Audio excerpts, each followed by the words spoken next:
C'est parti pour la démonstration de ce tour qui va nécessiter un jeu de cartes de 52 cartes différentes. Alors bien entendu, je vais jouer le rôle du spectateur et du magicien, mais faites-moi confiance, je suis vraiment honnête dans mes démos. Donc pour le coup là, le spectateur va tirer une carte. Alors quelque part dans le milieu du jeu, vraiment, il n'y a pas de forçage à ce niveau-là.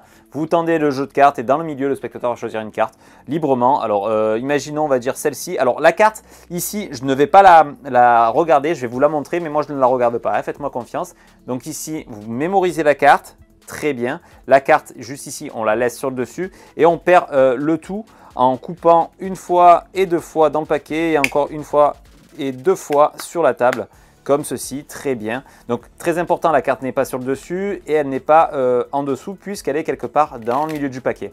Seul vous pouvez connaître cette carte, moi je ne peux pas la connaître.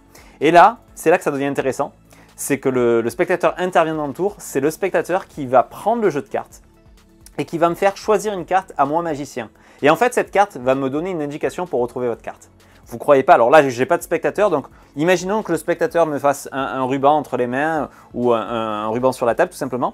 Moi je prends une carte, peu importe, hein, ici, imaginons celle-ci, je referme l'ensemble, regardez bien, c'est ça qui est vraiment très fort, et en fait cette carte va me donner l'indication pour retrouver votre carte.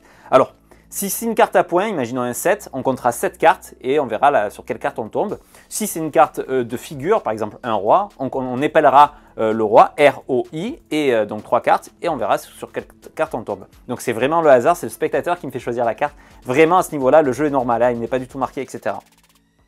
Pour le coup ici, je tombe sur un 4. On va juste vérifier, on va prendre le jeu ici, hein, qui est normalement dans la main du spectateur. On va compter 4 cartes.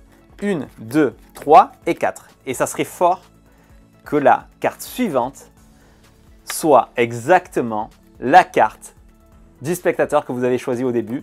Bien entendu, tout peut être laissé à l'examen. Le jeu est entièrement normal, il n'y a absolument rien à voir. On tombe à chaque fois sur la carte du spectateur. Vraiment, c'est exceptionnel, c'est très facile à faire. Moi, j'adore en tout cas.